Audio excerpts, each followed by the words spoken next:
तो अध्याय 9 है। माइक ले लीजिए। तो शुरुआत करते हैं यहीं से, आपसे ही शुरू करते हैं। भक्ति के सिद्धांतों पर पढ़िए।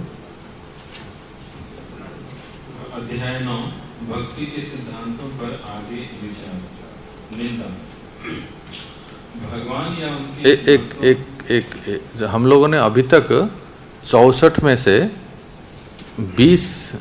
20 पढ़े हैं, 20 चर्चा किए हैं, 10 विधि और 10 निषेध। और बचे कितने? जल्दी जल्दी 44 राइट। तो अभी 44 की श्रृंखला चालू हुई। ठीक है, शुरू कीजिए। निंदा। भगवान या उनके भक्तों की निंदा सहन नहीं की जानी चाहिए। इस प्रसंग में श्रीमद् भागवत में 10:74-40 सुखदेव गोस्वामी परीक्षित महाराज से कहते हैं, हे राजन, यदि कोई व्यक्ति भगवान तथा उनके भक्तों के विरुद्ध निंदा परक विज्ञापन सुनकर उस स्थान को त्याग कर चला नहीं जाता तो उसके सारे पुण्य कर्मों के प्रभाव जाते रहते हैं। आप कॉल कीजिए।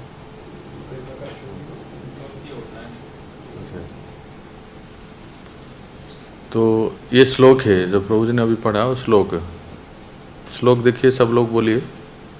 स्कंद पुराण का श्लोक है, नहीं ये श्रीमद् भागवतम, क्षमा कीजिए, तो दूसरा ही आ गया, तो थोड़ा पहले ही जाते हैं 20 नंबर पे। ये है देखिए 10:74-70। वो ग्रंथ लाया नहीं ब्रो, उसके बाद ही वो ग्रंथ में लाया नहीं, उसके बाद ही है। ये देखिए लिखा होगा इस भक्त, ये जो 64 भक्ति अंग में एक है, तन निंदादि असहिष्णुता का क्या लिखा है स्क्रीन पे देखिए। तन निंदादि असहिष्णुता, तत् निंदादि असहिष्णुता। तो 10:74-40 निंदाम भगवतः शृण्वन् तत्परस्य जनस्य वा ततो नापेति सोऽपि याति अधः सुकृताच्युतः। तो यही वो श्लोक है।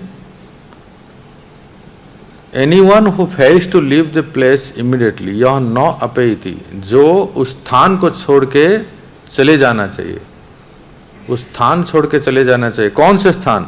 निंदाम सुन्नुन, जहाँ निंदा सुनने को मिलता है, जहाँ निंदा हो रही हो या निंदा सुनने को होता है।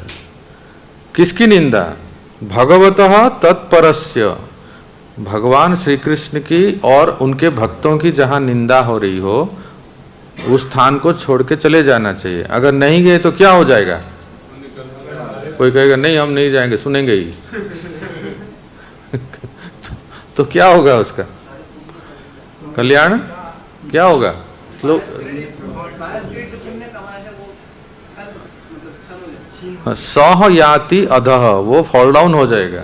कैसे फॉल डाउन हो जाएगा? सुकृताच्युतः, उसके पुण्य क्षय हो जाएंगे। जितने भी उसने राम राम करके भजन भक्ति करके कमाया था, वो सारे गुड़ गोबर हो जाएगा और वो भक्ति से च्युत हो जाएगा। मैं डिस्टर्ब नहीं करता। हाँ। इसका साक्षात प्रैक्टिकल एग्जांपल अभी हरिद्वार यात्रा में तीसरे दिन पे हुआ। 8000 लोगों के समक्ष एक न्यू ईयर की बालक जैसे थे, उन्होंने क्या बोला मोहन रूपा प्रभु जी से कि भाई आपने बहुत अच्छी कथा सुनाई गोपाल कृष्ण गोस्वामी जी के बारे में, गोपाल कृष्ण गोस्वामी के बारे में। तो मोहन रूपा प्रभु जी तुरंत उनको करेक्ट करते हैं, हिज होलीनेस गोपाल कृष्ण गोस्वामी गुरु महाराज जी बोलिएगा, क्योंकि हम आदर देंगे तो ही हम आगे दूसरों को वैसा आचरण प्रदान कर सकते हैं। हाँ बिल्कुल सही। हाँ यही अभी अभी चर्चा होने जा रहा है कि ऐसा कभी किसी प्रकार का व्यतिक्रम होता है तो क्या करना चाहिए। क्योंकि देखिए दो भक्त, सुनिए सब लोग, दो भक्त अगर कहीं इकट्ठे हुए तो आप बताइए क्या चर्चा होती है? हाँ कौन है वो महात्मा? कहाँ किधर है वो? कहाँ है वो? दिखाओ, चरण धूलि लेंगे, दिखाओ।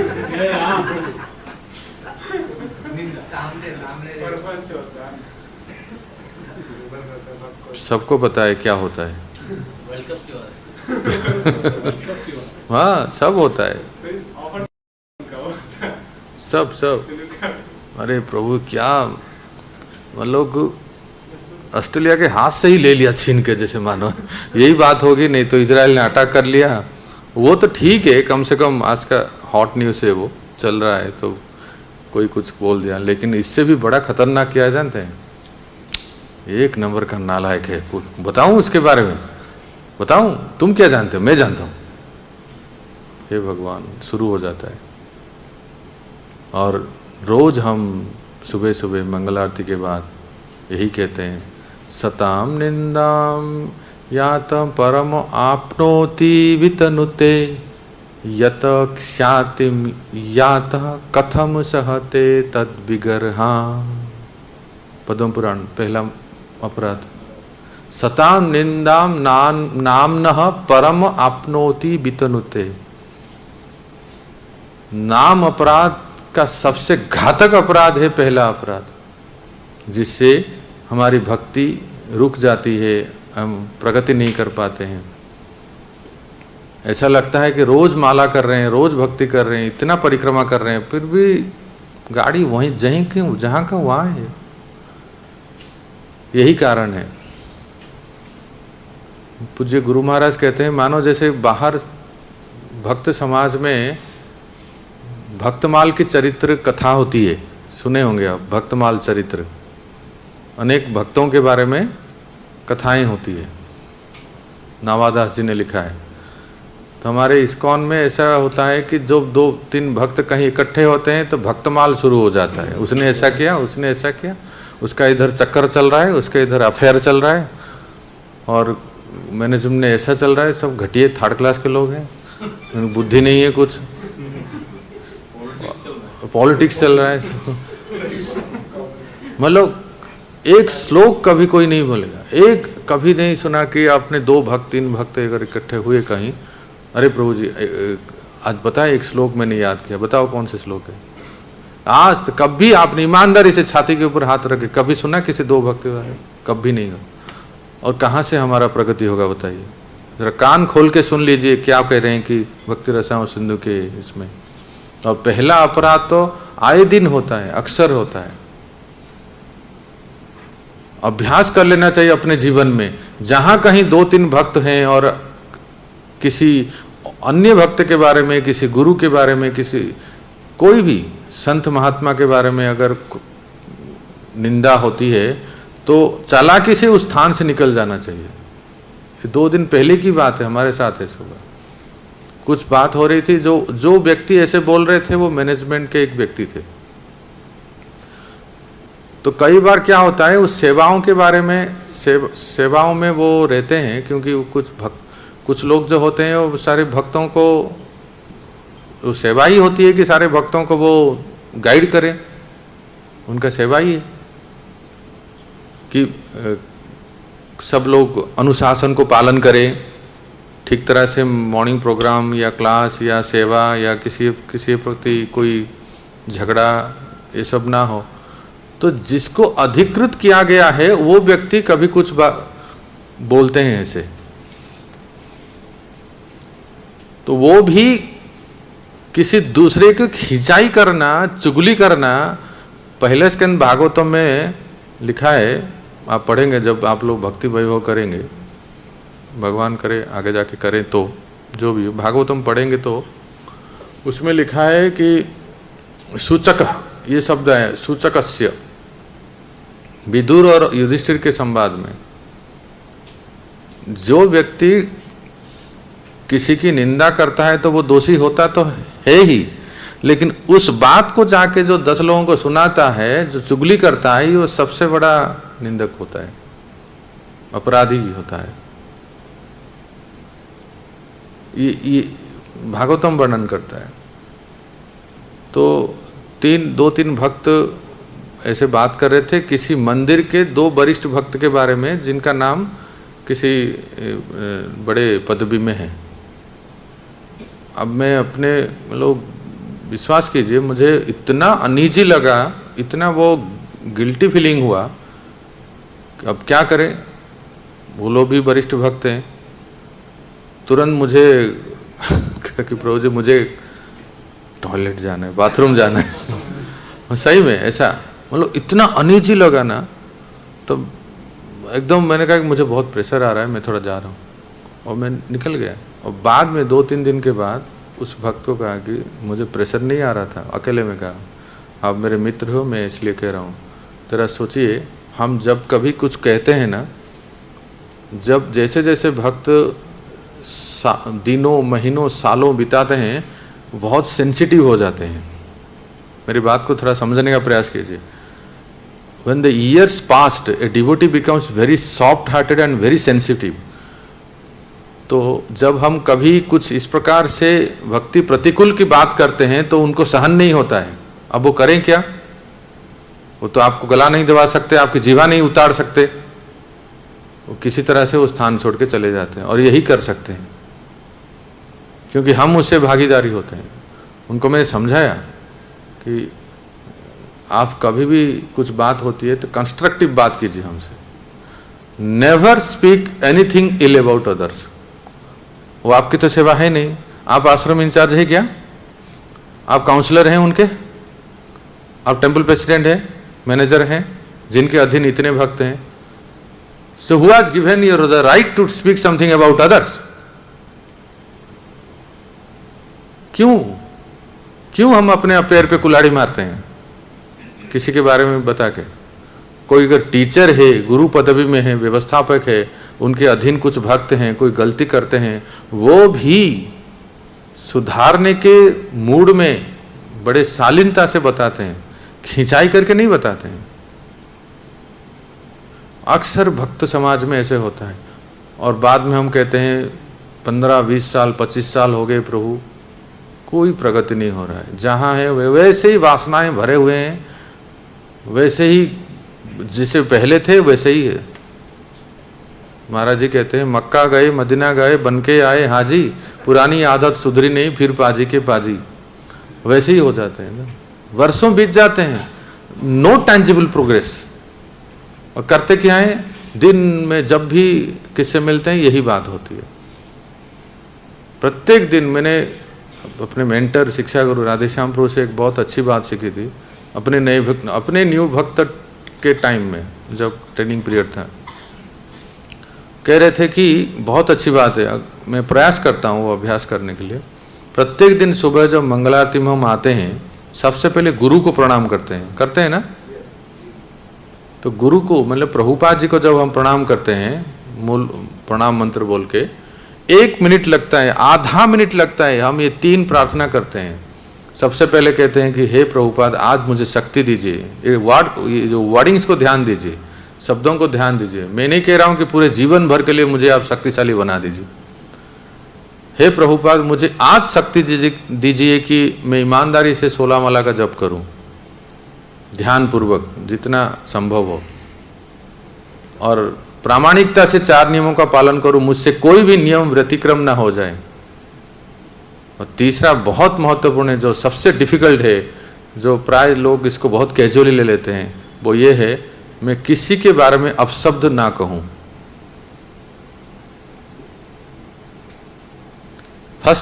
First prayer is that may I chant 16 round as attentively as possible. Number 2, I may follow 4 regulative principle.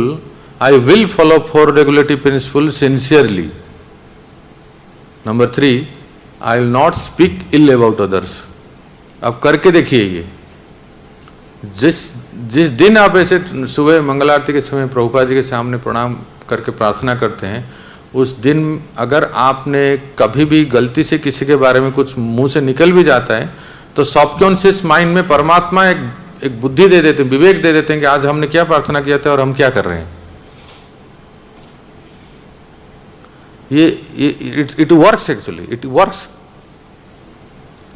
ये केवल एक भाव प्रवणता नहीं, भावुकता नहीं कि हम बस ये कह रहे हैं कि ऐसे कहना चाहिए। ये बहुत खतरनाक है भक्तों। इसलिए भक्ति रसामृत सिंधु जैसे ग्रंथ में लिखा है कि सताम निंदा से बहुत बाल बाल बचना चाहिए। आगे पढ़िए, चैतन्य महाप्रभु के शिक्षाष्टकम कुछ कह रहे थे अमलपू।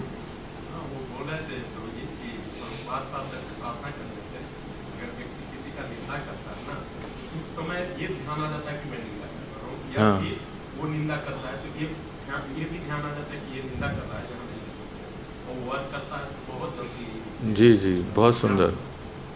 जैसे एक चीज इसमें सारे पुण्य कर्मों का प्रभाव जाते रहते हैं, मतलब ये समझना कि कंटिन्यू जाता है, जो भी वो करेगा कंटिन्यू जाता है। हाँ, तो कोई उसका पुण्य कर्म संचित नहीं होगा, सब जाता ही रहेगा। जी, जैसे जैसे जितना वो करेंगे तो वो क्षय हो जाता है, तो मतलब बचेगा नहीं उससे। नहीं बचेगा नहीं। अकाउंट नील बटन दबाना होता है। तो इसमें दो उदाहरण दिए हैं कि भक्त को कैसे होनी चाहिए। महाप्रभु श्री चैतन्य महाप्रभु जो श्लोक बोले हैं, जो प्रत्येक दिन हमें सुबह सुबह बोलते हैं, पर अभ्यास करना बहुत कठिन होता है। वो है तृणादपि सुनीचे न, बोलिए सब लोग।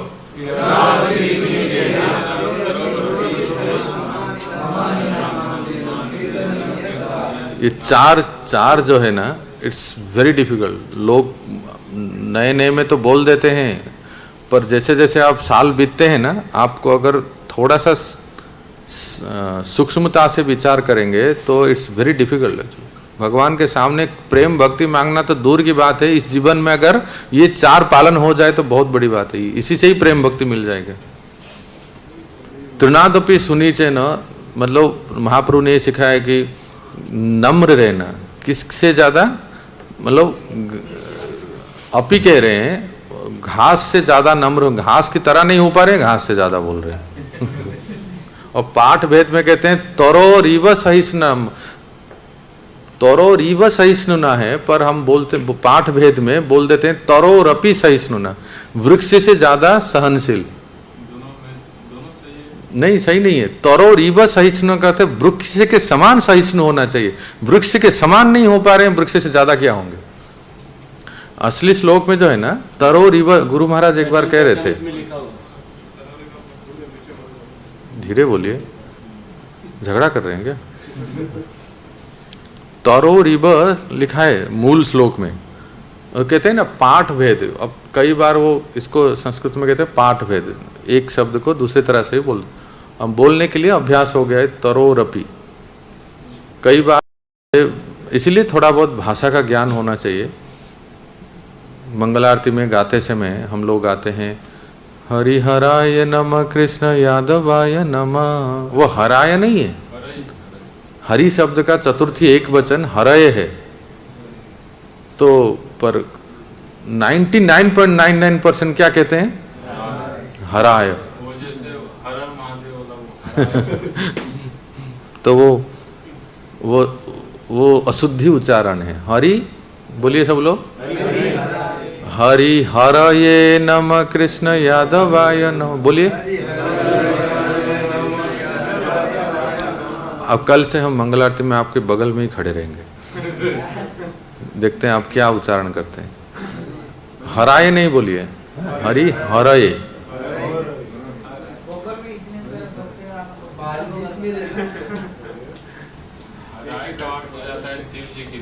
हाँ, वो हर शब्द में जाता है। वो हराय, वो हर शिव जी के लिए हो जाता है।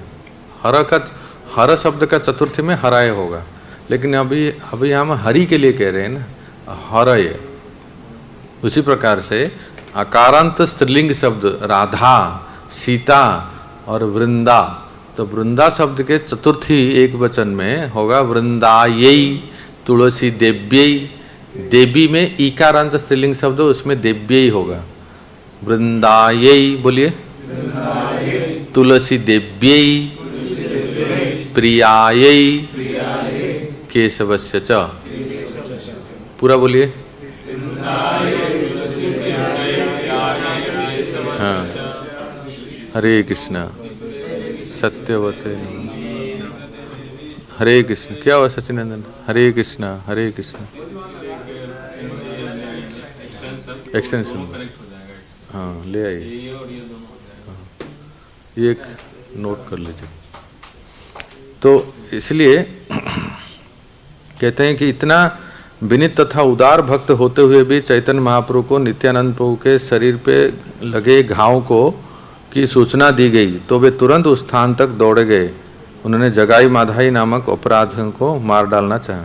स्वयं महाप्रभु कहते हैं कि सहिष्णु होना चाहिए, पर वो जगाई माधाई को मारने के लिए क्यों गए संजय प्रभु?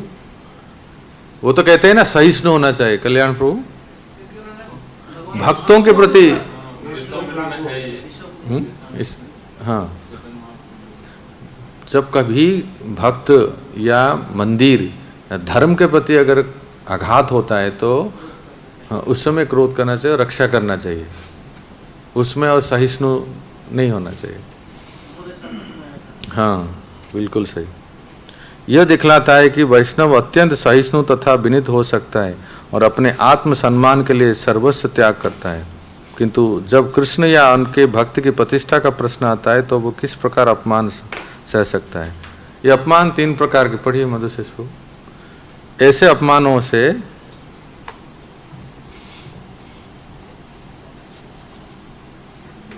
Next paragraph, 3rd paragraph. ऐसे अपमानों से निपटने के 3 तरीके हैं। 3 तरीके क्या क्या है देखिए। मान लो कहीं अगर निंदा अपमान हो रही है, उस समय अगर हम वहाँ स्थित है तो हमें क्या करना चाहिए?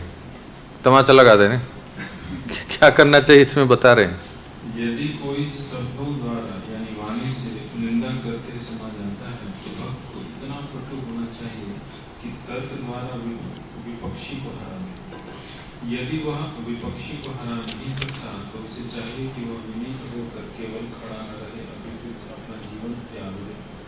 यदि वह इन दोनों विधियों को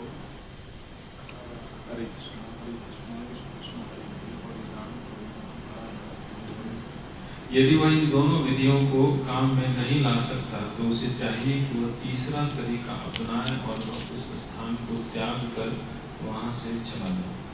यदि वह उपर्युक्त तीनों विधियों में से कोई विधि नहीं अपनाता तो वह भक्ति के पद से नीचे गिर जाता है। तो कौन सा समुचीन है इसमें से?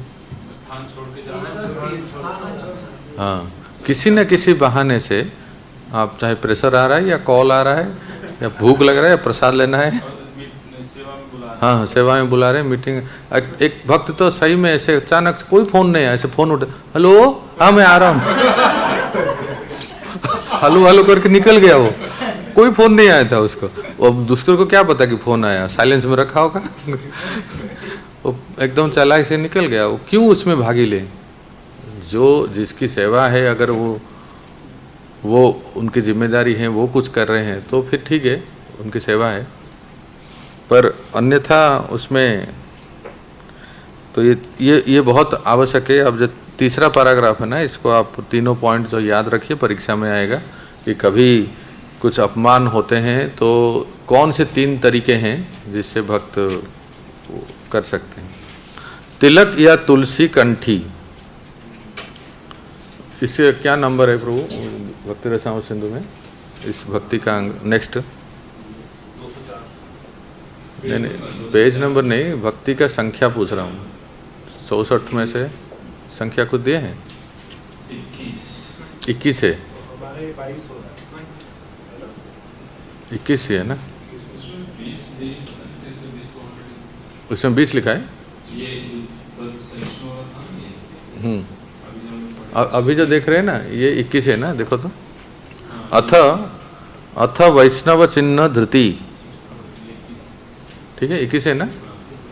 तो अभी 21वां भक्ति लय प्रभु पढ़िए। हरे कृष्ण। तिलक तथा तुलसी कंठी। पद्म पुराण में वर्णन है कि वैष्णव अपने शरीर को किस प्रकार तिलक तथा कंठी से अलंकृत करे।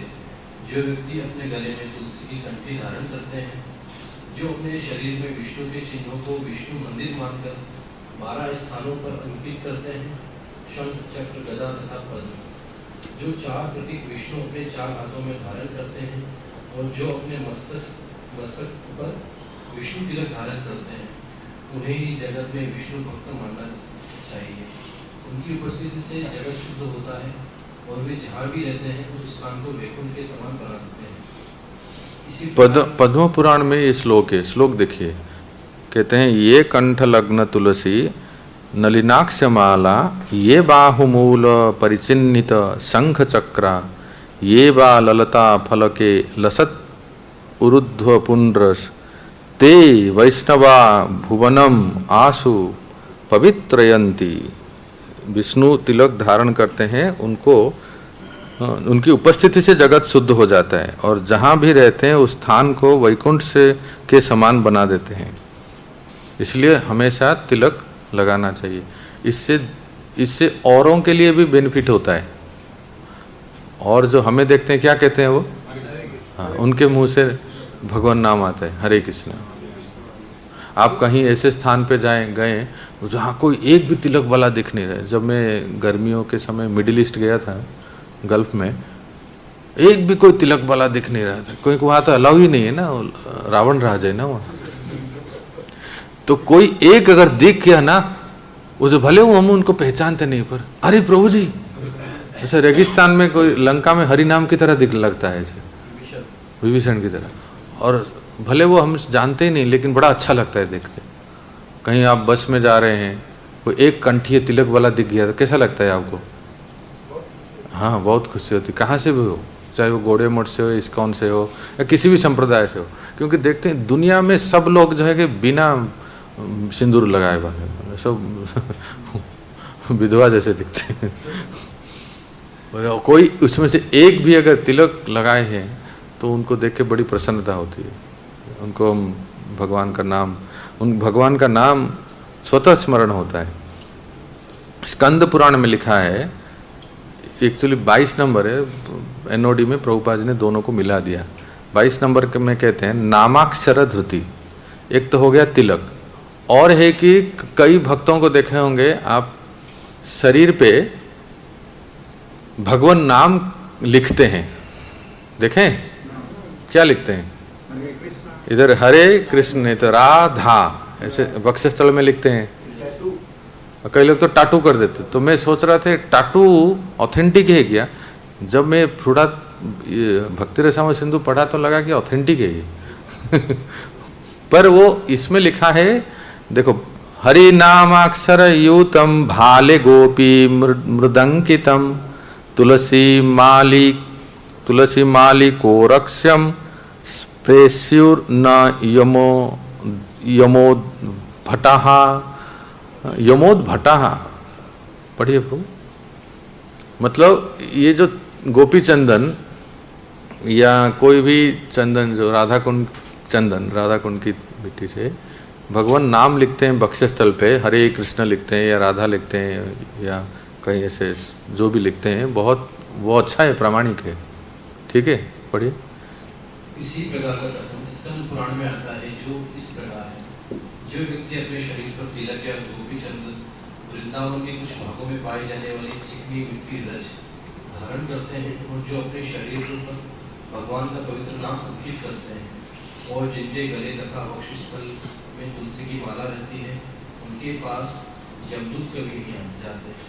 यमदूत यमराज के सिपाही हैं, जो सभी पापी पुरुषों को दंड देते हैं। जो वैष्णव हैं उन्हें यमदूत कभी नहीं बुलाते।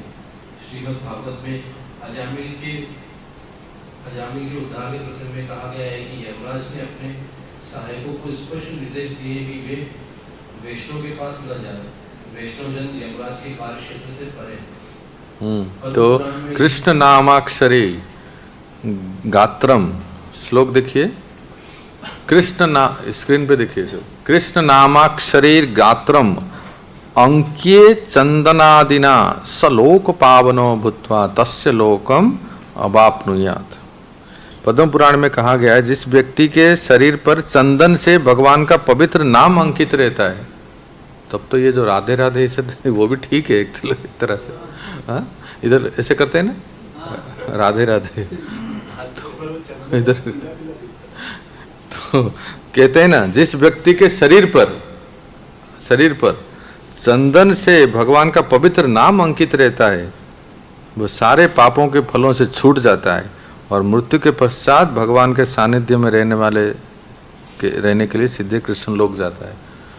कोई व्यक्ति जप नहीं करता है, मान लीजिए कोई भक्त नहीं है, मतलब फुल फ्लेज डिवोटी नहीं है, पर मंदिर आया और कोई माता जी या कोई भी है उनको राधे राधे लिख दिया, ऐसे लिख दे, ऐसे शरीर पे लिख देते हैं राधे राधे राधे कृष्ण, भगवान नाम है ना। अचानक उनको कुछ हो गया तो यमदूत उनके पास नहीं आएंगे, गारंटी है, पद्म पुराण प्रमाण है।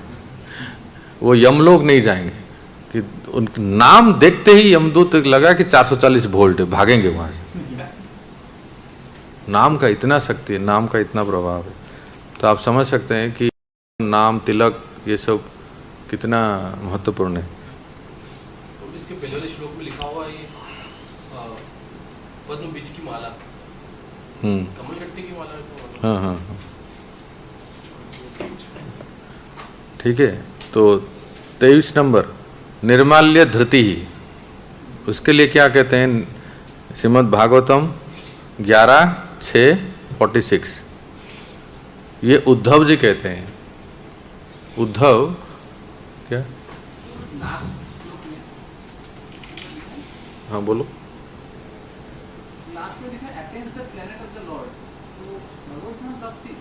तस्य लोकम अवाप्नुयात।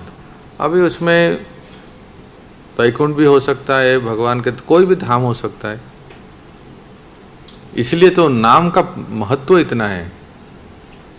ठीक है। उद्धव जी कहते हैं भगवान को, भगवान श्री कृष्ण से, लोग चिंता करते हैं माया के बारे में, माया से कैसे जीते हैं। हरि हरि, माया से तो सब लोग डरते हैं ना, माया सब लोग डरते हैं, तो माया को कैसे किया जाए, माया के ऊपर जय कैसे प्राप्त हो सके। उद्धव जी बहुत सरल उपाय बताते हैं कि हम तो माया को डरते ही नहीं, माया के बारे में चिंता ही नहीं करते हैं। ये देखिए श्लोक, तयोपभुक्त स्रगंध वासोलंकार चर्चिता उच्छिष्ट भोजन दासास तव मायाम जये मही। कहते हैं simply by decorating our self चर्चित, आपकी महाप्रसाद माला पहन के गिनते जाइए क्या क्या करते हैं। सबसे पहले कहते हैं कि आपकी ठाकुर जी की महाप्रसाद की माला एक, या ठाकुर जी का कोई वस्त्र, ये किसी की कृपा से मुझे जगन्नाथ जी का वस्त्र मिला, महाप्रसाद पुरी, साक्षात जगन्नाथपुरी, जगन्नाथ, ये कोई भी भगवान ठाकुर जी का वस्त्र, ठाकुर जी की माला, दो हो गए। और तीसरा है त्वया उपभुक्त, आप पहने हुए या आप धारण किए हुए कोई भी वस्त्र जब हम धारण करते हैं, और फिर अंत में कहते हैं उच्छिष्ट भोजनी, आपके द्वारा ग्रहण किया गया भोग, जिसको हम कहते हैं महाप्रसाद। अभी नहीं है, 3 बजे है, तो उसको, ये सब को ग्रहण करके मायाम जये मही, हम माया को जय कर लेंगे, माया के ऊपर विजय प्राप्त करेंगे। क्या क्या करना है? भगवान की महाप्रसाद माला, वो पॉलिटिशियन नेता लोग जैसे पहनते हैं, 1 सेकंड में उतार देते हैं, ऐसा नहीं करना चाहिए। देखें नेता लोगों को अगर माला, हाँ वैसे हो गया, ऐसा लगता है उसमें बम है। महाप्रसाद माला को बड़े श्रद्धा के साथ स्वीकार करना चाहिए। अगर महाप्रसाद की माला को किसी ने अनादर कर दिया तो भागवत प्रमाण है कि इंद्रदेव की क्या गति दुर्गति हुई, शास्त्र प्रमाण है। इसलिए महाप्रसाद माला अगर कुछ मिलता है तो जरूर धारण करना चाहिए, है ना। ललितपु नृसिंह पवित्र पहने, क्या पहने? हाँ, ऐसे नृसिंह कवच, नृसिंह पवित्र, ये सब भगवान की प्रसादी जो है बिल्कुल धारण करना चाहिए। हाँ, तो महाप्रसाद, उच्छिष्ट, भगवान के वस्त्र इत्यादि धारण करें। चैतन्य भागवत में लिखा है, बड़ा मतलब इंटरेस्टिंग बात, जिसको बहुत वासनाएं सताते हैं ना, बहुत माइंड डिस्टर्ब रहता है, काम वासना, या मन बहुत चंचल रहता है, नित्यानंद प्रभु की महाप्रसाद कौपिन सिर पे लगाना चाहिए, उसको कभी भी वासना नहीं आएंगे। जब हम मंदिर में थे, पुणे मंदिर में, पुजारी के संपर्क में रहते थे, पुजारी के संपर्क में रहते थे। हम कहते थे प्रभु जी आप जब श्रृंगार करते हैं गौर निताई को वो कौपिन पहले पहनाते हैं, कौपिन पहनाते हैं, उसके ऊपर वस्त्र पहनाते हैं। तो हमने जब ये सुना तो उस पुजारी के जाके थोड़ा सा रिलेशन बनाए और कहे कि प्रभु जी नित्यानंद प्रभु का कौपिन जो आपका मतलब पुराना हो जाता है ना, वो थोड़ा हमें दे दीजिए। तो उसको हम दिखाते नहीं किसको, पर सोते समय माथे पे ऐसे लगाते थे। तो ये चैतन्य महाप्रभु ने घोषणा की है कि नित्यानंद प्रभु के कौपिन के कोई अगर सिर पे लगाता है तो उसको वासना नहीं आएंगे। तो यहाँ कहा गया है,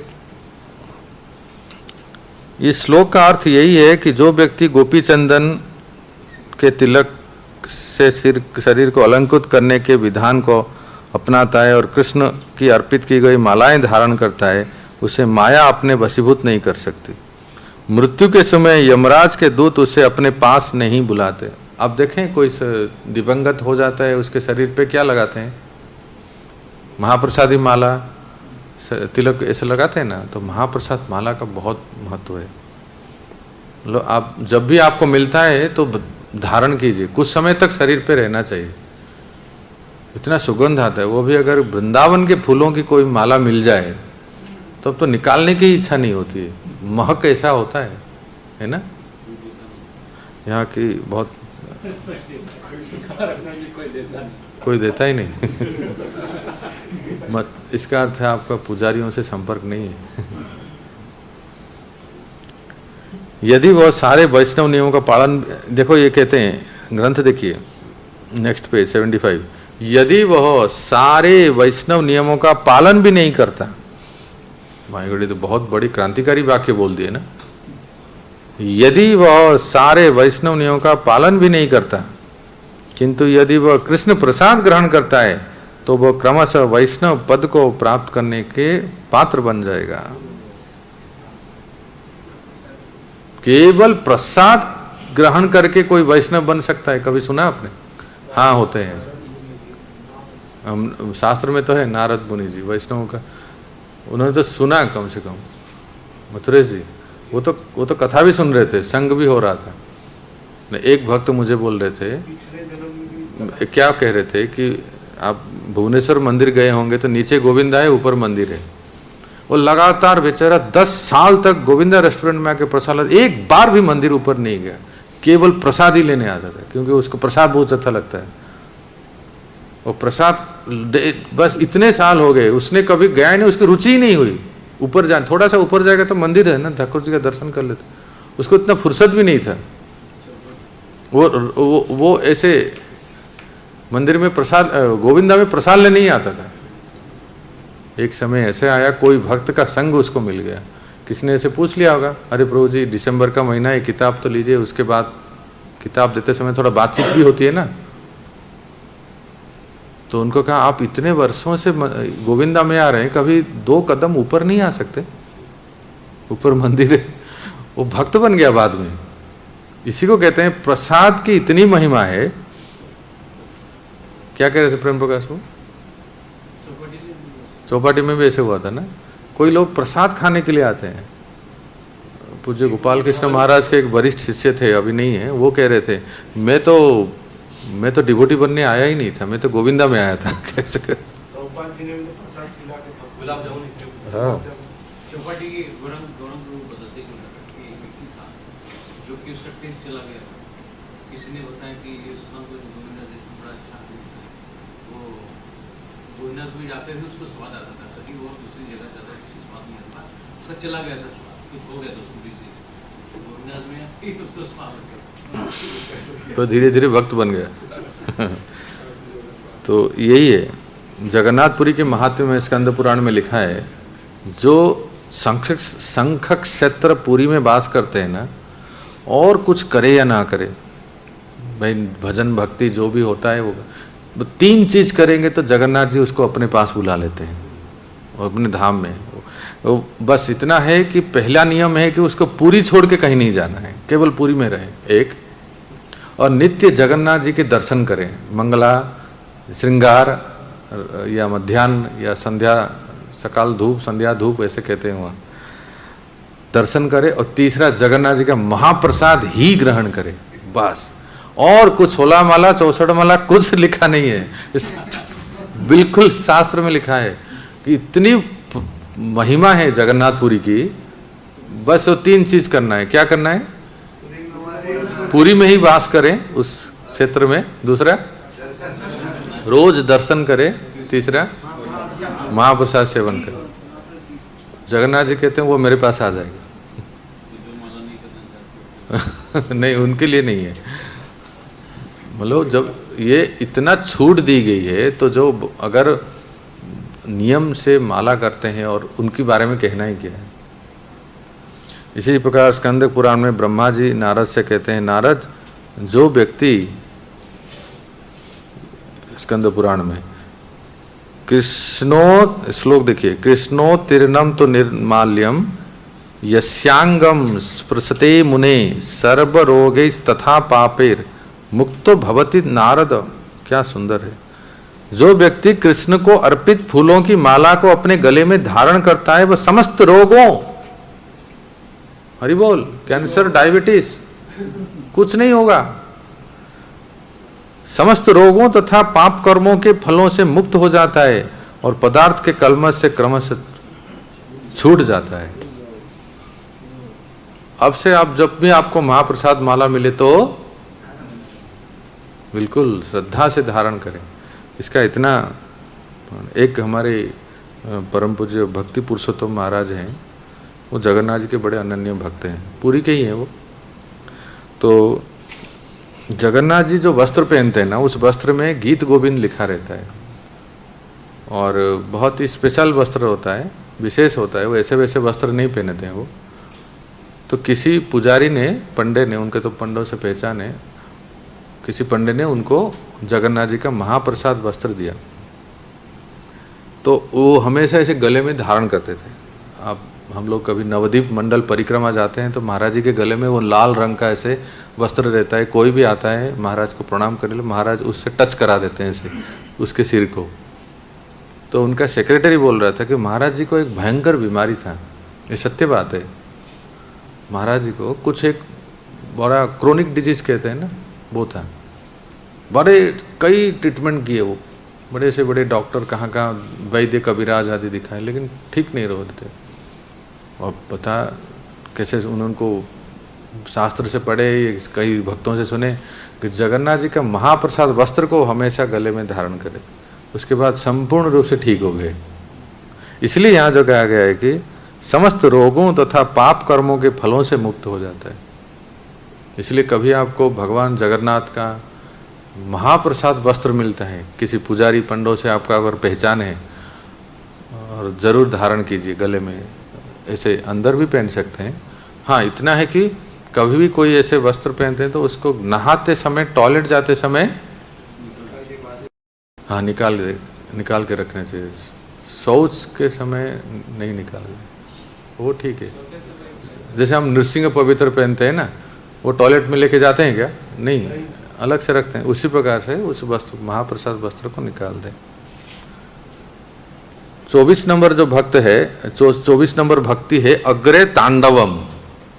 भक्ति रसामृत सिंधु में कहते हैं अग्रे तांडवम। इसका अर्थ क्या है? हाँ, मंदिर ठाकुर जी के सामने तांडव नृत्य करना चाहिए। बड़ा अच्छा नाम दिया, अग्रे तांडवम।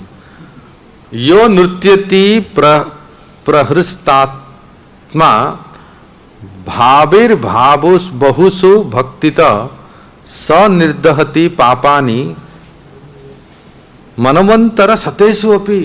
भगवान के सामने नृत्य करने का इतनी महिमा, कौन पढ़ेंगे? अर्चा विग्रह के समय समक्ष नाचना।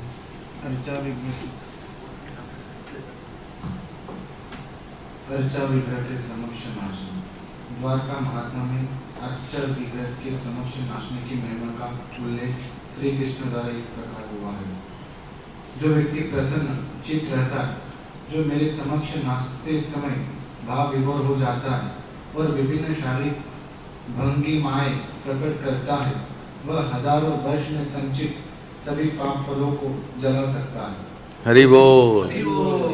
अर्चा विग्रह के सामने नाचना तो है, पर यहाँ कह रहे हैं कि विभिन्न भाव विभोर होके भगवान का नाम लेके विभिन्न शारीरिक भंगिमाएं, कभी गोल गोल, कभी ऊपर नीचे, कभी तांडव नृत्य, अलग अलग भंगिमाओं से जो नृत्य करते हैं, मतलब किसको दिखाने के लिए नहीं कह रहे हैं, भगवान की प्रसन्नता के लिए, राइट। कभी कभी भक्त लोग एकदम बढ़िया आगे पीछे होके एक रिदम से नृत्य करते हैं, देखें ना, तो हम मंगल आरती के समय ऐसे, वो भी बहुत अच्छा है। और उच्छल के महाप्रभु नित्यानंद पो की तरह उद्दंड कीर्तन करते हैं। उसी ग्रंथ में नारद का भी कथन है, मिलता है, जिसमें वो बल देकर कहते हैं, जो व्यक्ति अर्चा विग्रह के समय ताली बजाता है, हरे कृष्णा कृष्णा कृष्णा,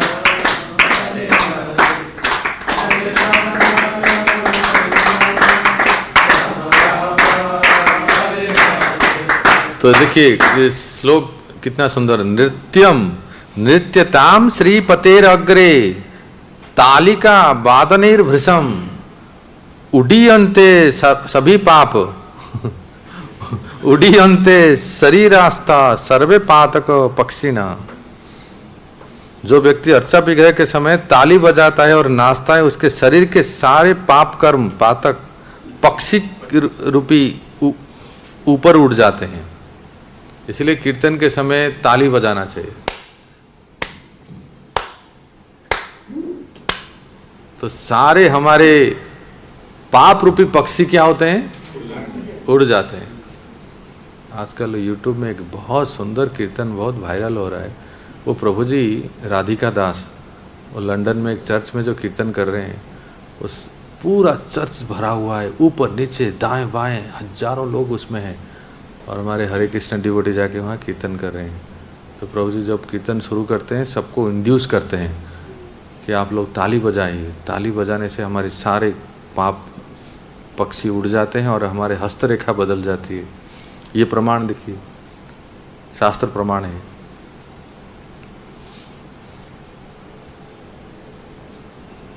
दंडवद नते 25 नंबर भक्ति।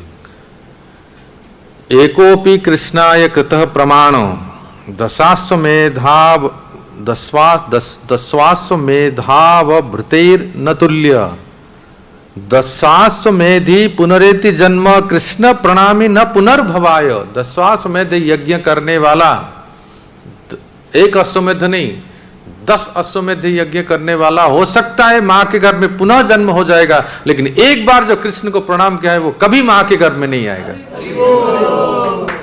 देखो शास्त्र प्रमाण है, नारदीय पुराण पढ़ लीजिए।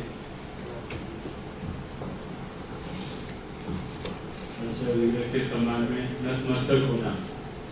नारदीय पुराण में अर्चा विग्रह के समझ नतमस्तक होने और नमस्कार करने के विषय में एक कथन मिलता है, जिसमें कहा गया है, जिस व्यक्ति ने महान यज्ञ अनुष्ठान किया है और जिस व्यक्ति ने भगवान के समक्ष नतमस्तक होकर केवल नमस्कार किया है, उन्हें एक समान नहीं माना जा सकता है।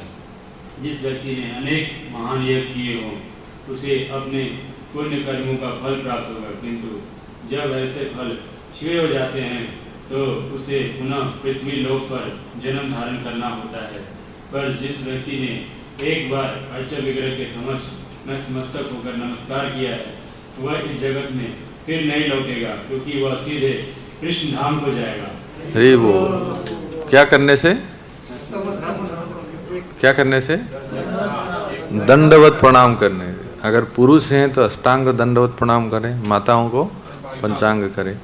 तो ये प्रणाम का केवल एक प्रणाम, इसलिए इस वाक्य को आप लोग इतनी बार बोलिए कि याद हो जाए, कम से कम एक लाइन मेरे पीछे बोलिए, कृष्ण प्रणामी न पुनर्भवाय, कृष्ण प्रणामी न पुनर्भवाय। आंख बंद कीजिए, आंख बंद कीजिए। कृष्ण प्रणामी न पुनर्भवाय, कृष्ण प्रणामी न पुनर्भवाय।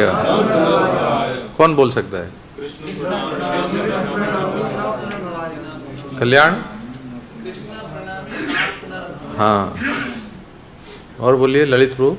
कृष्ण प्रणामी न पुनर्भवाय। तो एक बार कृष्ण को अगर कोई प्रणाम करते हैं तो फिर उसका दोबारा जन्म नहीं होता है। हम तो कितनी बार करते हैं, जरा सोचिए। भक्ति में बहुत शक्ति है, दिखने में बहुत सिंपल लगता है। ये क्या है, बस भगवान के सामने सो जाने से सब हो जाएगा। अरे सोते नहीं है वो। कोई गलती से सो भी जाए ना, भगवान उसको क्या मानते हैं पता है? ये तो मुझे दंडवत कर रहा है, उसको क्या पता है? सही में एक बार पुजारी दंडवत करते करते सो गए।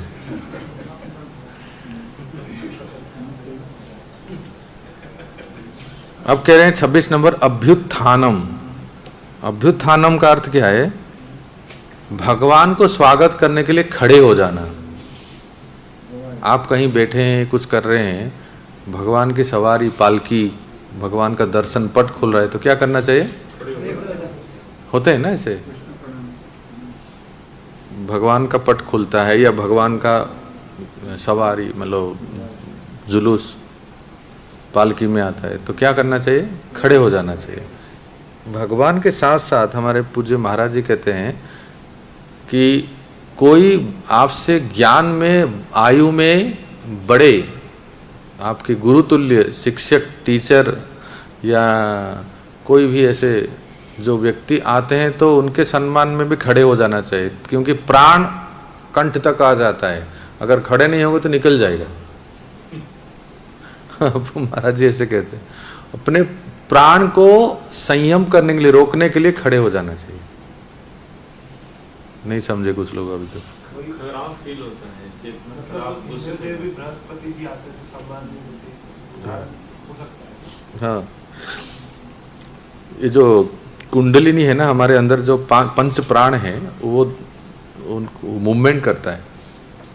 तो एक साइंस है कि जब भी कोई बड़े व्यक्ति हमारे पास आते हैं तो उनके सम्मान में खड़े हो जाते हैं, तो प्राण हमारे शरीर में रहता है, नहीं तो वो शरीर के लिए हानिकारक है वो।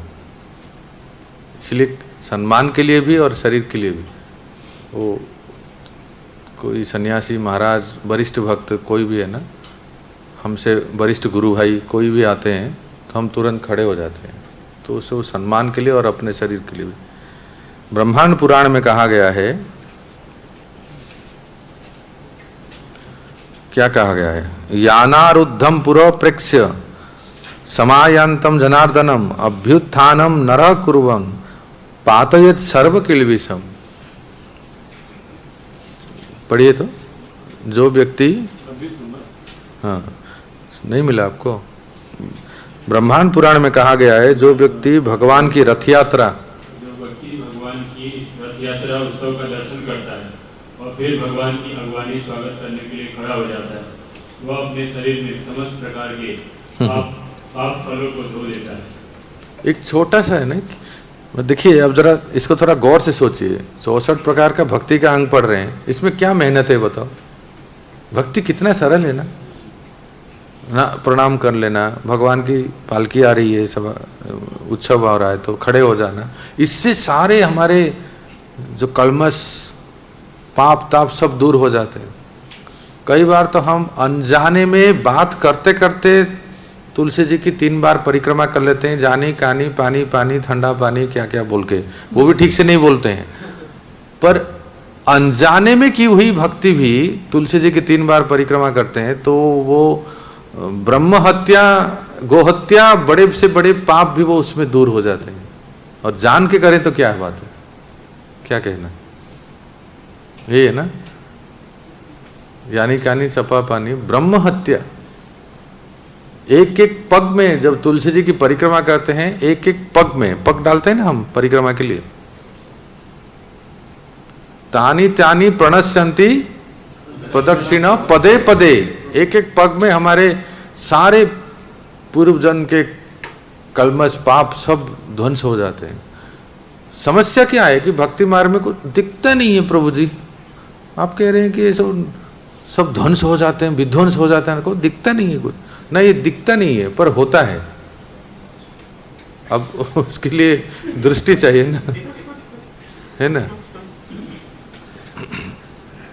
अब कह रहे हैं, अब अभ्युत्थानम हो गया। 27 नंबर कहते हैं अनुव्रज्या रथेन सह गच्छन्ति पार्श्वतो पृष्ठतो अग्रतः विष्णुनैव समा सर्वे भवन्ति स्वपदादयः। पीछे माइक दे दो, आप पढ़ेंगे जल्दी फटाफट, 1 सेकंड में पढ़, क्योंकि समय नहीं है।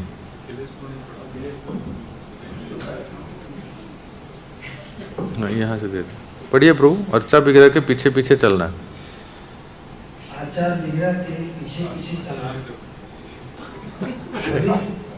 भविष्य पुराण में ऐसा ही कथन मिलता है, जिसमें कहा गया है यदि रथ यात्रा के समय जब आचार विग्रह अर्चा अर्चा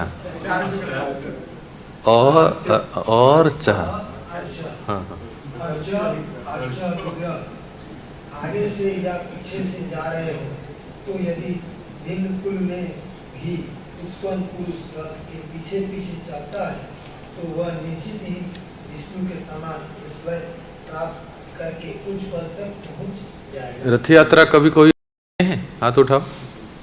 इस्कॉन की रथ यात्रा है ना, तो भक्त लोग कहाँ चलते हैं? कभी आगे चलते हैं, कभी पीछे चलते हैं, कभी रथ के साथ चलते हैं, कभी रथ के ऊपर भी उड़ जाते हैं, और क्या करते हैं, कभी नृत्य करते हुए, कीर्तन करते हुए चलते हैं, कभी गाते हुए चलते हैं, कभी प्रसाद बांटते हुए चलते हैं, पुस्तक वितरण, और कैसे नाचते गाते हुए, कभी रस्सी खींचते हैं,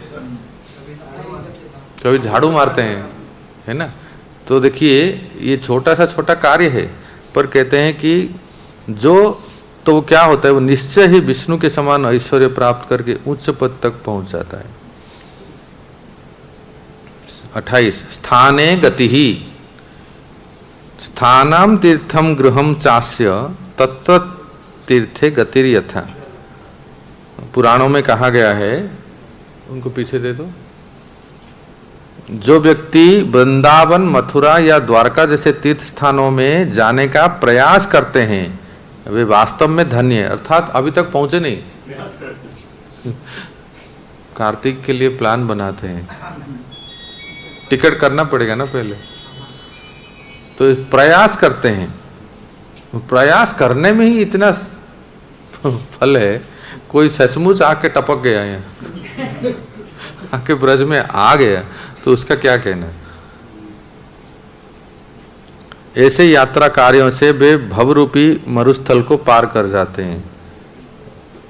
और इस श्लोक देखिए हरिभक्ति सुधोदय में, संसार मरु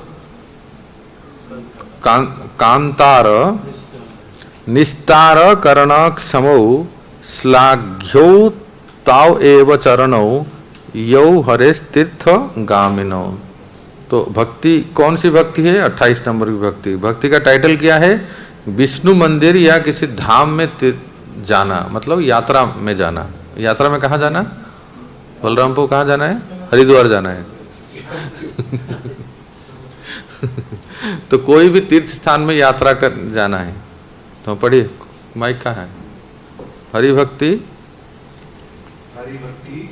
सुधोदय में भगवान कृष्ण के मंदिरों में जाने के लाभों का वर्णन आया है।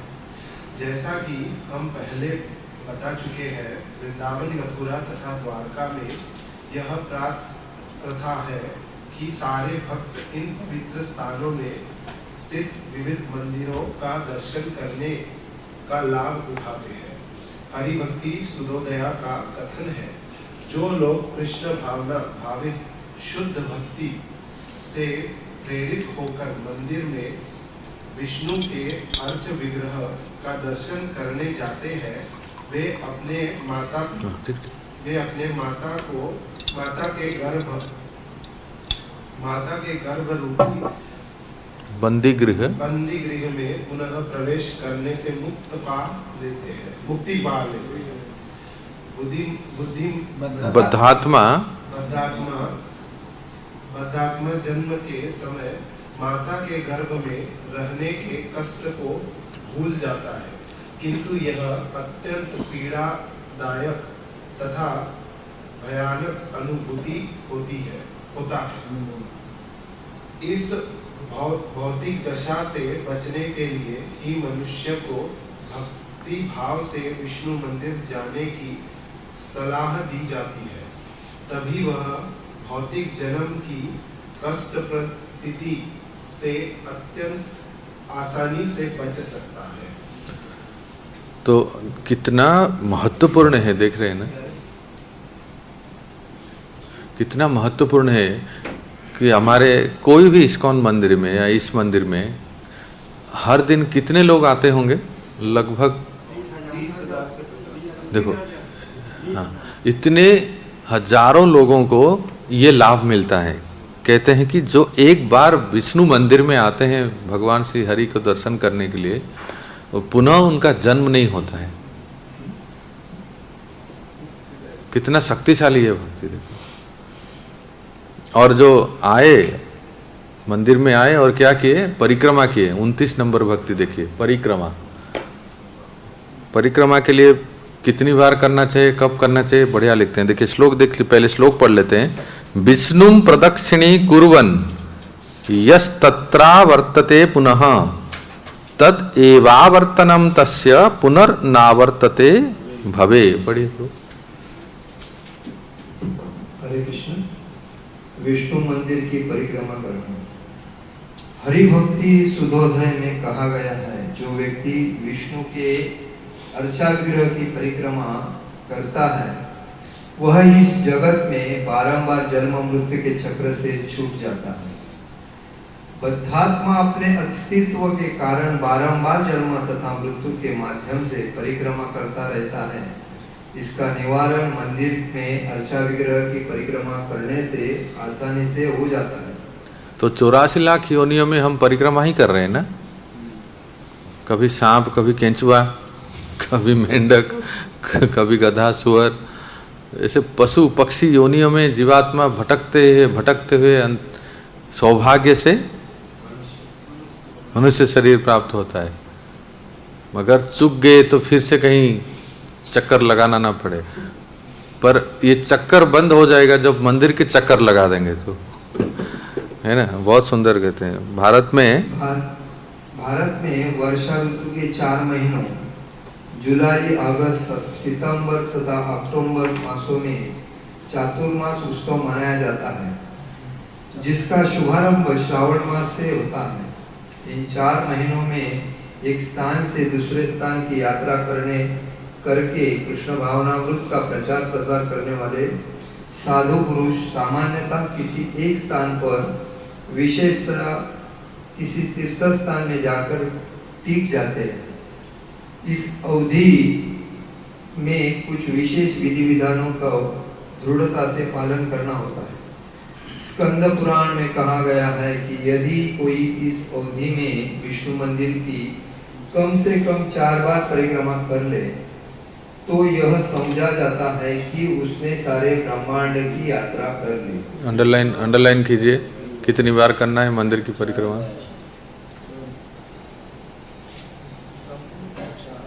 श्लोक बहुत सुंदर श्लोक है, देखिए। चतुर्बारम ब्रह्मभिस्तु जगत सर्वम चराचरम क्रांतम भवति विप्राग्र्य तत्तीर्थ गमनादिकम। फिर से पढ़िए। स्कंद पुराण में कहा गया है, स्कंद पुराण में कहा गया है कि यदि कोई इस अवधि में विष्णु मंदिर की कम से कम 4 बार परिक्रमा कर ले तो यह समझा जाता है कि उसने सारे ब्रह्मांड की यात्रा कर ली। ऐसी परिक्रमा से ऐसे समस्त पवित्र स्थानों का दर्शन हो गया समझ जाता है। जहां से होकर गंगा नदी बहती है और चातुर्मास के विधानों का पालन करने से भक्ति पर शीघ्र प्राप्त हो सकता है। हाँ, तो आप लोग सब करते हैं ना मंदिर की परिक्रमा? 4 बार कीजिए, ठीक है। आज आपको प्रमाण मिला ना, और एक बार व्यक्तिगत रूप से कर सकते हैं, जिसे सकल ब्रह्मांड की परिक्रमा हो जाती है। जैसे कोई डिवोटी नहीं है, वो 4 बार परिक्रमा किया, तो वो क्या फिर जन्म मृत्यु उसको नहीं आएगा? हाँ देखो, जब भी ऐसा कुछ वर्णन शास्त्रों में मिलता है तो उसकी स्वीकृति शुरू हो जाती है। बड़ा अच्छा प्रश्न है, अमलपो का प्रश्न समझे सब। अब देखिए नए लोग हैं, उनको तो भक्ति, ये तो वो तो भक्ति रसायन सिंधु पढ़े नहीं, पढ़े क्या वो? नहीं पढ़े। वो आए और मंदिर की 4 बार परिक्रमा कर लिए, तो क्या होगा उनके लिए? उनकी भक्ति शुरू हो गई, और वो यही कमाई है, राइट? यही कृति है, यही कमाई है। वो धीरे धीरे फिर वो एक्युमुलेट होते, मतलब बढ़ते बढ़ते वो एक बार भक्त बन जाते हैं और फिर उनका पुनर्जन्म नहीं होता है। ऐसा है। अभी के 2 प्रमुख अंग इसमें अभी वर्णन आ रहा है, जिसको आपको परम पूज्य श्रीमान मुकुंद दत्त प्रभु ने अपने क्लास में पढ़ाया होगा। एक है अर्चन और दूसरा है परिचर्या। तो अर्चन के बारे में क्या कहते हैं सुने, क्योंकि आपको वो अवश्य वो बताए होंगे। शुद्धि न्यासादि पूर्वांग, 30 नंबर का भक्ति है। शुद्धि न्यासादि पूर्वांग कर्म निर्वाह पूर्वकम अर्चनम तूपचारणम श्यान मंत्रेणोपादनम। अर्चन किसको कहते हैं, पढ़िए तो। अर्चना का अर्थ है मंदिर में अर्चा विग्रह की पूजा करना। इसे संपादित करने से इसकी पुष्टि होती है कि मनुष्य शरीर नहीं अपितु आत्मा है। श्रीमद् भागवत में 10:81-19 यह बताया गया है कि किस प्रकार कृष्ण के घनिष्ठ मित्र सुदामा एक ब्राह्मण के घर जाते हुए अपने आप से कह रहे थे, कृष्ण की पूजा करने से ही मनुष्य स्वर्ग का ऐश्वर्य, मुक्ति, ब्रह्मांड के समस्त दुखों में श्रेष्ठता, ये जगत के सारे ऐश्वर्य योग शक्ति प्राप्त कर सकता है। वो क्या बताए थे, कोई कुछ बताइए ना, मैं तो नहीं था क्लास में। अर्चन किसको कहते हैं, कुछ बताए थे प्रभु जी?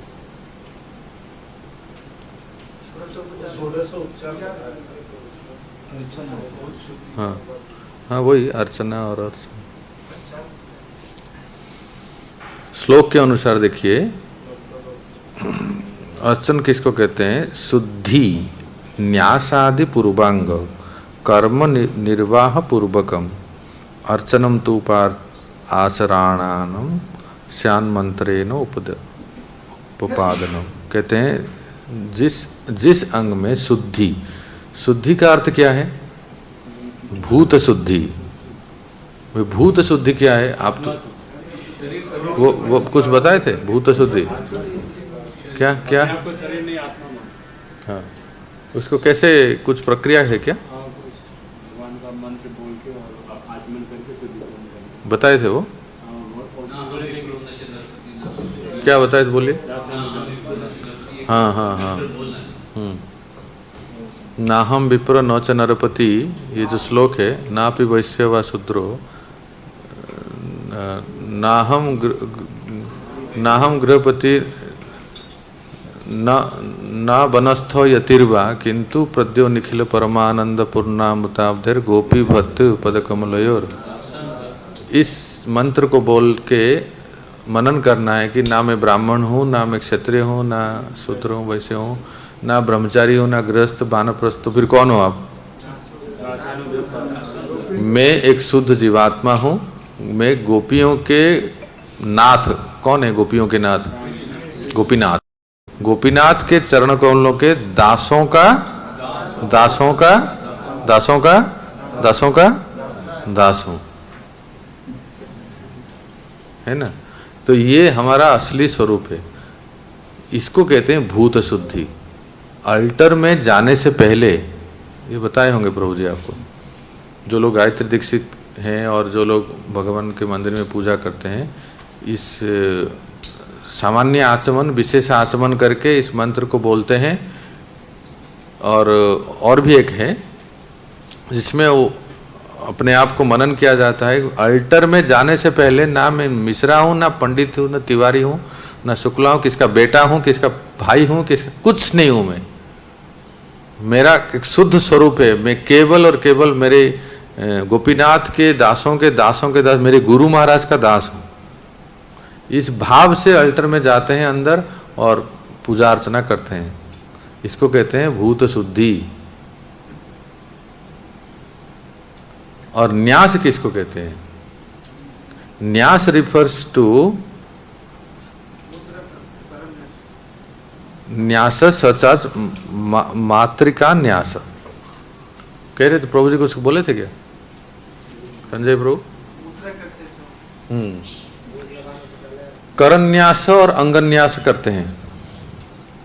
अलग अलग शरीर के अंगों को स्पर्श करके भगवान का नाम मंत्र बोलते हैं।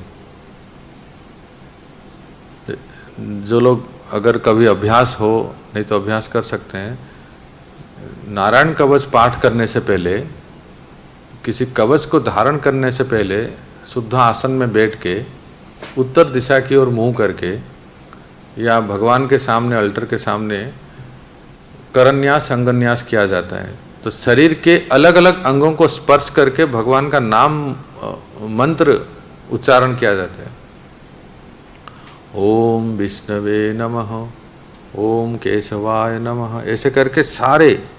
तो अभी तो मैं आपको इस स्थिति में दिखा नहीं सकता, पर इस शरीर के अंगों को, पूरे शरीर के अंगों को स्पर्श करके एक एक भगवान का नाम उच्चारण। तो भगवान उस अंगों में अधीन हो जाते, अधिष्ठित हो जाते हैं। इसको न्यास कहते हैं, करन्यास और अंगन्यास। ऐसे जिन घटनाओं से सुदामा ने ये वचन पढ़िए। जिन घटनाओं से सुदामा ने ये वचन अपने आप में कहे थे वे इस प्रकार है। श्री कृष्ण ने अपने मित्र सुदामा को आदेश दिया था कि वह किसी ब्राह्मण के घर जाकर कुछ भोजन मांग लाए। ब्राह्मण लोग एक महान यज्ञ कर रहे थे। श्री कृष्ण ने सुदामा से कहा कि तुम जाकर उनसे कहो कि कृष्ण तथा बलराम भूखे हैं और कुछ भोजन चाहते हैं। जब सुदामा वहां गए तो ब्राह्मण ने कुछ भी देने से मना कर दिया, किंतु ब्राह्मण पत्नियों ने जब सुना कि श्री कृष्ण को भोजन चाहिए तो उन्होंने तुरंत भोजन को बहुत ही स्वादिष्ट प्लेटें ले ली और श्री कृष्ण को भोजन पहुंचाने स्वयं गई। विष्णु रहस्य में भी कहा गया है, इस लोक में जो भी व्यक्ति विष्णु की पूजा में संलग्न है वो आसानी से वैकुंठ लोक अर्थात ईश्वर के नित्य आनंदमय साम्राज्य को प्राप्त कर सकता है। एक सिंपल डेफिनेशन है, किसको अगर फोटो खींचना है तो ये लाइन है, अर्चन का अर्थ है। जो इंग्लिश में लिख सकते हैं इसको लिखिए, और जो हिंदी में उनको थोड़ा अनुवाद करके बोलना पड़ेगा। ऑफरिंग ऑफ आइटम्स विथ मंत्र along with these preliminary activities is called अर्चन। इसको हिंदी में मैं बोलने का प्रयास करता हूँ, आप लोग लिखिए। विभिन्न उपकरणों को मंत्रों के द्वारा भगवान को अर्पण करना अर्चन कहलाता है। विभिन्न उपकरणों को मंत्रों के द्वारा, you can write in English, why writing Hindi? ये लिख लो ना, जिनको हिंदी में लिखना है तो ये लिखते हैं। विभिन्न उपकरणों को मंत्रों के द्वारा अर्चा विग्रह को अर्पण करना अर्चन कहते हैं। अर्चना या अर्चन।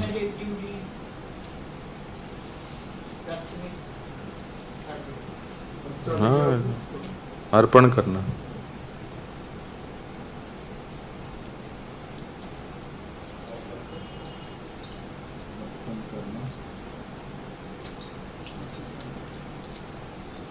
प्रिलिमिनरी एक्टिविटी को ये कहते हैं कि उपकरणों को शुद्धि करना। सचिनंदन बू, अर्थात अभी तो आपने कहा लिखा कि समझे कि उपकरणों को भगवान को अर्पण कर, पर उससे पहले उपकरणों की शुद्धि भी करना होता है, उसमें जल डाल के, उसमें मुद्रा करके उसको शुद्धि करते हैं, तब तो भगवान को अर्पण करते हैं ना। उसको कहते हैं प्रिलिमिनरी एक्टिविटी। एक बहुत ही लेमैन अंडरस्टैंडिंग जो कहते हैं ना, उसके लिए कि मंत्रों के द्वारा ठाकुर जी की पूजा करना को अर्चन कहते हैं, बिना मंत्र के द्वारा भगवान की अन्य सेवाओं को पूजा क्या क्या कहते हैं। नेक्स्ट क्या है 31, परिचर्या कहते हैं। ये जो नेक्स्ट है,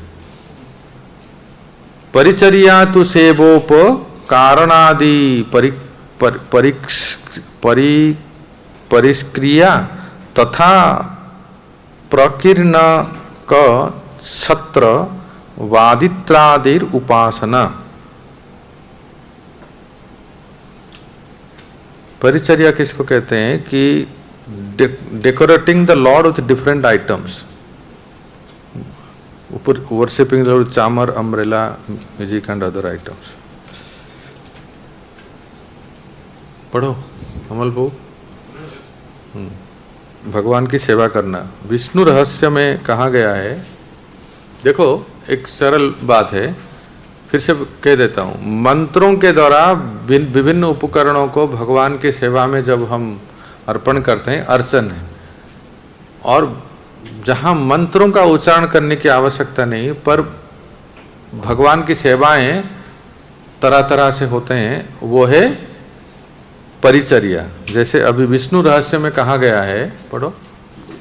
भगवान की सेवा करना विष्णु रहस्य में कहा गया है, जो व्यक्ति भगवान की सेवा का ऐसा ही प्रबंध करता है जैसा कि राजा के लिए उसके सेवक करते हैं, तो वो मृत्यु के बाद निश्चित रूप से कृष्ण के धाम को जाता है। वस्तुतः भारत के मंदिर शाही महलों, राजभवनों की तरह लगते हैं। ये सामान्य भवन नहीं होते, क्योंकि कृष्ण की पूजा उसी तरह की जानी चाहिए जिस तरह राजा की पूजा उसके महल में की जाती है। अभी वृंदावन में सैकड़ों मंदिर हैं जिनमें अर्चा विग्रह की पूजा राजा के समान की जाती है। नारदीय पुराण में कहा गया है, यदि कोई भगवान के मंदिर में कुछ क्षण भी रुकता है तो उसे निश्चय ही ईश्वर का दिव्य धाम प्राप्त होता है। तो ये ठीक है, समझ गए। अब मैं बताता हूँ, आप सुनिए। जैसे डेकोरेशन करना, परिचर्या, ठीक है नीले प्रभु। और परिचर्या में क्या क्या आएगा बताओ? श्रृंगार करना और चंदन घिसना, और बोलिए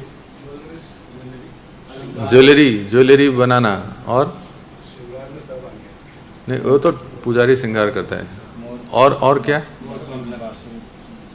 नहीं वो तो श्रृंगार में आ गया ना सब। डीटी किचन में सेवा करना, ये परिचर्या में आएगा। और गार्लैंड मेकिंग, बोलिए प्रेम प्रकाश जी। और मंदिर को झाड़ू लगाना, मार्जन करना, ये भी परिचर्या में आएगा। और उनके लिए रथ बनाना और तैयारी करना, कि सभी लोग तो अल्टर नहीं जा सकते ना, तो जो बाहर जो सेवा होती है ना, जो भी जितने भी सेवा होती है, फ्लावर डेकोरेशन, डीटी किचन में सेवा, सफाई, भोग अर्पण करना, यहाँ भोग अर्पण तो अंदर पुजारी करते हैं, प्रिपरेशन, उसकी तैयारी, यहाँ तक कि बनाना, माने मंदिर बनाना, वो भी परिचर्या में। जमीन के लिए डोनेशन देना, लैंड के लिए, मंदिर के, है ना। निष्कर्ष यह निकलता है कि समाज के धनी पुरुषों को सुंदर मंदिर बनवाने चाहिए, उनमें विष्णु पूजा का प्रबंध करना चाहिए, जिससे लोग ऐसे मंदिरों को देखने के लिए आकृष्ट हों और उन्हें भगवान के समक्ष नाचने या भगवान नाम कीर्तन करने या अपना शॉर्ट्स या रील्स बनाने, यहाँ नहीं लिखा है, मैं ऐसे कह रहा हूँ, इस तरह हर व्यक्ति, यहाँ आके बनाते हैं ना ऐसे इस तरह हर व्यक्ति को ईश्वर के धाम तक जाने का अवसर प्राप्त हो सकेगा। दूसरे शब्दों में, एक सामान्य व्यक्ति भी ऐसे मंदिर में जाकर सर्वोच्च वर प्राप्त कर सकता है। बुक स्टॉल में बैठ के पुस्तक वितरण करना, प्रसादम स्टॉल में बैठ के, जो भी विग्रह के संबंधी जितने सेवाएं हैं ना, वो सब किस में आएगा? परिचर्या।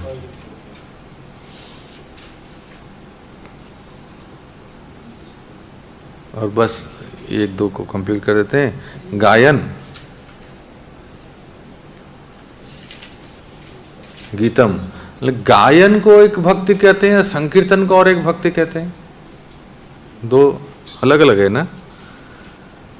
लिंग पुराण में क्या लिखा है, कौन पढ़ेंगे? पढ़िए, माइक दे दो। देखिए, ब्राह्मणो वासुदेवाक्षम गायमानो निशम परम हरे सालोक्यम आपनोति रुद्र गानाधिकम भवेत। गायन लिंग पुराण में,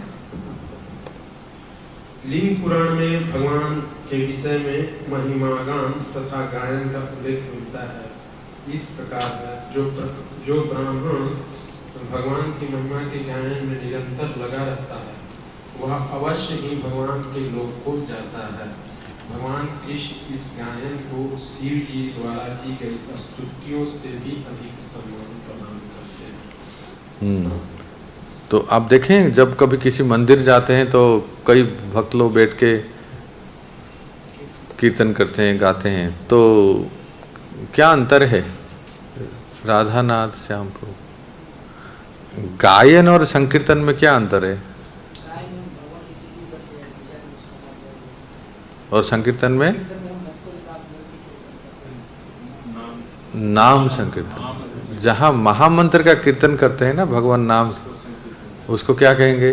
संकीर्तन। चाहे वो हरे कृष्ण महामंत्र हो या गोविंद जय जय गोपाल जय जय राधा रमण हरि गो, तो भगवान नाम का कीर्तन होता है तो संकीर्तन। और गायन क्या है? भगवान के लिए पद गान, अलग अलग पद है ना, भजन, पोएम्स, वैष्णव भजन। हाँ, भगवान के कोई पद याद आता है? भगवान की स्तुति में कोई पद गान, कोई पद याद है? हाँ, वैष्णव भजन कुछ याद है? हाँ, जय राधा माधव हो गया। और कुछ जो गायन है, जो आप भगवान के सामने गा सकते हैं। एक तो हो गया महामंत्र का संकीर्तन, वो अलग है, वो आगे आएगा, पर यहाँ कहते हैं गायन। हाँ, राधा कृष्ण प्राण मोर युगल किशोर, ये है गायन। और क्या कह रहे हैं? कल्याण बो हाथ उठाए, बताओ। यही कृष्ण प्रेममयी राधा, हाँ, कृष्ण प्रेममयी राधा, गोपी गीत भी गायन में आएगा, है ना? हाँ, गोपी गीत, दामोदर अष्टकम, वो भी गायन में आएगा। और वो राजभोग आरती के समय कुछ तो गाते हैं ना। यहाँ तो हरे कृष्ण ही गाते हैं, लेकिन और मंदिरों में गाते हैं जसमती नंदन ब्रजवर नागर, मंदिरों में ये गाते हैं ना। संध्या आरती के समय क्या गाते हैं?